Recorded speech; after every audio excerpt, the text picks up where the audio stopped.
to replace the 3-mile bridge boosted the hopes of many residents. But due to a faulty measurement, those hopes would just have to be replaced with just the repairs. About 4 o'clock this morning, an eyewitness says that 24-year-old Jerry Sanders walked onto this Texar overpass. He jumped 50 feet, crashing into the railroad, and what was thought to be a suicide may now be an act of murder.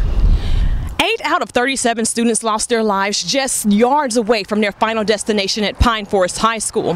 Florida Highway Patrols say that the bus was trying to cross this intersection. Meanwhile, the driver of an oncoming dump truck was on his cell phone. Seconds later, the truck and the bus collide.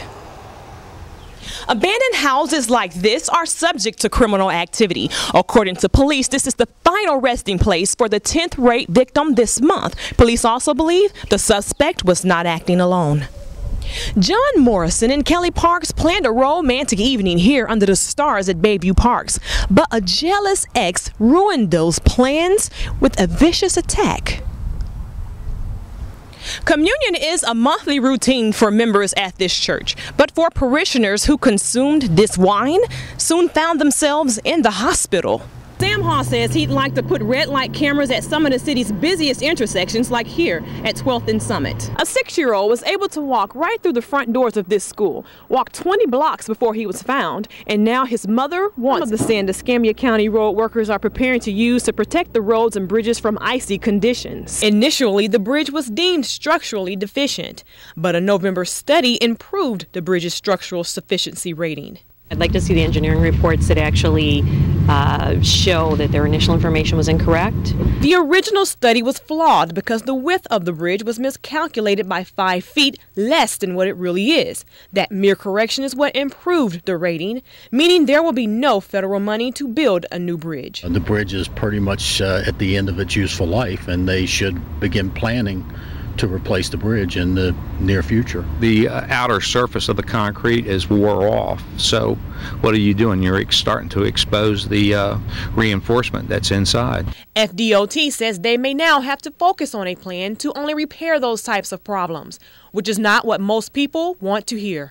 Reporting in Gulf Breeze, Carla Young, Channel 3 News. The strength of this church is what's keeping a Milton family together after an unforeseen phone call about their son's military injury. Pretty much just wanted to let y'all know, don't feel sorry for me at all. It could have been a lot worse than it was. It was this voice that Flora Jean Palmer got relief from after finding out that her son, Joseph Daniel Palmer, had been injured by a roadside bomb in Afghanistan. When you get that phone call in the middle of the night, it's the first thing you think of, and we jump up and answer it, and you're hoping that's not what it is, but in this case it was.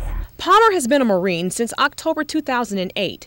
He was on foot patrolling in Afghanistan when he stepped on the IED. And I'm thinking the worst possible scenario. I'm just trying to picture this in my mind. Palmer's family say they have no regrets and are thankful that they still have Daniel. They say he shouldn't and wouldn't want to be pitied. He should be honored. Dump truck and bulldozer operators have been busy all day stockpiling sand throughout Escambia County. For the next 24 to 48 hours, 2 to 6 inches of snow is expected to fall in Escambia County, something that a lot of residents can only recall happening once. Folks trying to get in and out of the streets, blocked up, getting snow off the roads. It was something very unusual for us. So unusual that many Floridians know the most common substance used on roads and bridges is salt. We have sand.